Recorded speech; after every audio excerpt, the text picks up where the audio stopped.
बिस्मिल्लाहिर्रहमानिर्रहीम। अस्सलाम वालेकुम। मैं आपका होस्ट अब्दुल कयूम। आज इस वीडियो क्लिप में लेकर आया हूँ खासकर उन जिम्मेदार भाइयों के लिए या जिनके घर में फल वाले पौधे लगे हुए हैं या बागात वगैरह हैं, जिनके फल पैदा होने से पहले फूल गिर जाते हैं। अच्छी खुराक देने के बावजूद भी पौधे फल नहीं देते या फल से पहले फूल ही गिर जाते हैं। इन सब की परेशानी एक ही है, वो ये है कि पौधा ग्रोथ नहीं कर रहा। जब पौधा ग्रोथ नहीं कर रहा तो फल कैसे देगा? गमले में या क्यारियों में या बागात में सुबह शाम खुराक देने के बावजूद भी पौधा सही मायने में ग्रोथ नहीं कर रहा। अगर पौधा फल दे भी दे तो उसका साइज छोटा हो जाता है, मिठास नहीं होती। ऐसी कौन सी गलती है जो हम बार बार कर रहे हैं? ऐसी 3 गलतियां हैं जो हम पौधे के साथ कर रहे हैं। हम अपनी तरफ से पौधे की मदद कर रहे हैं, लेकिन वो मदद नहीं बल्कि पौधे की ग्रोथ को रोक रहे हैं, जो सबसे अहम गलती है। दूसरी गलती हम ये करते हैं कि पौधे फल तक तो पहुंच जाते हैं, पौधे को खुराक हम इतनी ज्यादा दे देते हैं कि पौधे की बर्दाश्त से बाहर हो जाता है।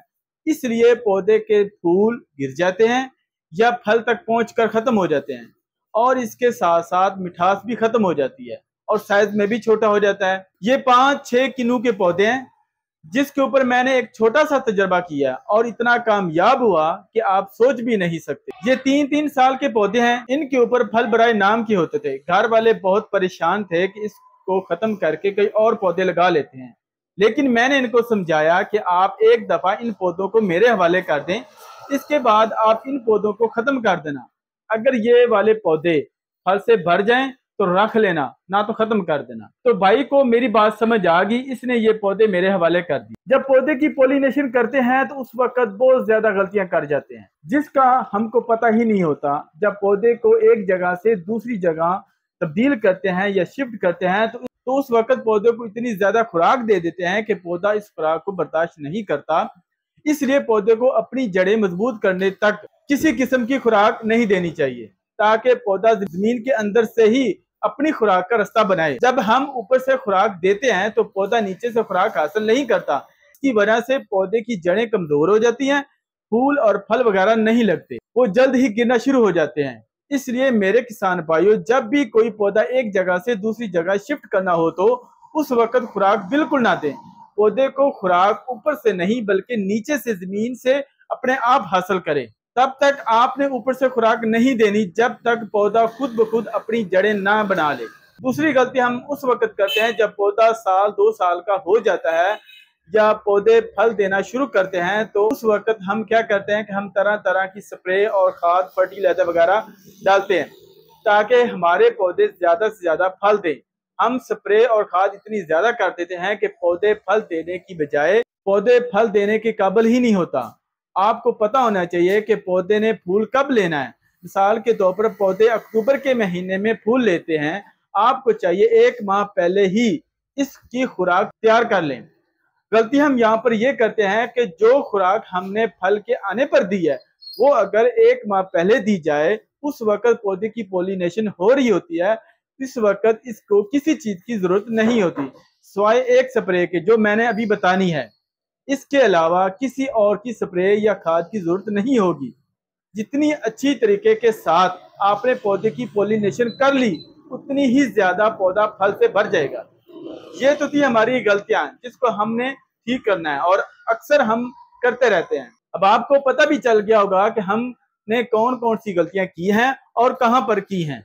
अब हम बात करते हैं जब हमने पहली गलती की, इसको ठीक किस तरह करना है।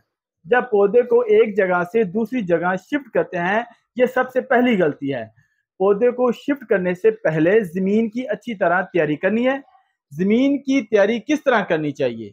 जिस जगह पर पौधा लगाना हो उस जगह पर 3 या 4 फुट का पौधे के हिसाब से खड्डा मारना है, मिट्टी सारी बाहर निकाल देनी है।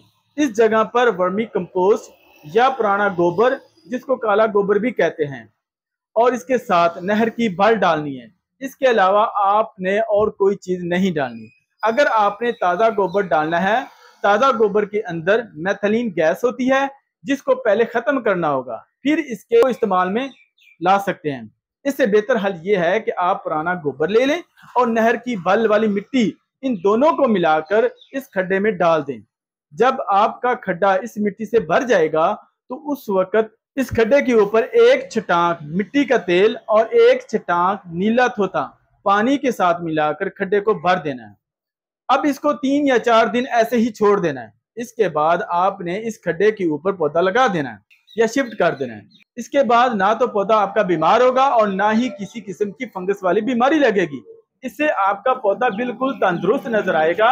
इसके अलावा आपने और कोई चीज नहीं डालनी, तब तक नहीं देनी जब तक पौधा अपने आप पांव पर खुद खड़ा नहीं हो जाता, पौधे की जड़ें मजबूत नहीं हो जाती। जब इस पौधे की जड़ें जमीन में मजबूत हो जाएंगी तो ये अपने आप जमीन से खुराक हासिल कर लेगा। अब बात करते हैं दूसरी गलती की। जब पौधा साल 2 साल का हो जाता है या फूल वगैरह निकलते हैं, उस वक्त जो हम खुराक देते हैं वो हमारी गलती है। फूल निकलने से पहले कम से कम 1 माह पहले पौधे की ट्रीटमेंट शुरू कर देनी चाहिए। पौधे को पहले अच्छी तरह गोडी करनी चाहिए।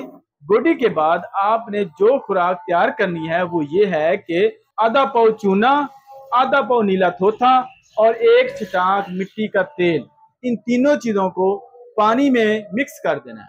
अब पानी की मकदार उतनी रखनी है जितनी एक पौधे को जरूरत होनी चाहिए, इससे ज्यादा नहीं। जितना पौधा पानी पिएगा उतना ही डालना है। ये तीनों चीजें 24 घंटे पहले भिगो के रख देनी है। इन चीजों से आपका पौधा फूल या फल वगैरह नहीं गिराएगा। इन चीजों से पौधे में ग्रोथ और मिठास बढ़ जाएगी। जब आप पौधे की गोडी करें उस दौरान अगर मिट्टी में जाला वगैरह बना होगा तो उसको खत्म कर देना है। 1 माह तक आपने कोई और खुराक नहीं देनी, सिर्फ और सिर्फ चूना, नीला थोथा और मिट्टी का तेल, इन तीनों को पानी में मिलाकर हर 3 या 4 दिन के बाद इस पौधे को पानी देते रहें। इससे ये होगा कि आपका पौधा फूल से भर जाएगा और जब पौधा फूल से भर जाएगा तो फल ही फल हो जाएगा। जब फूल निकल आएंगे तो नीचे से पानी बंद कर देना। ये तो थी हमारे किसान भाइयों जिनके घरों में पौधे लगे हुए हैं, जिनकी ग्रोथ नहीं हो रही, उसके लिए ये मैं गारंटी देता हूँ कि इससे आपको भरपूर फायदा होगा। बहुत शुक्रिया। अल्लाह हाफिज।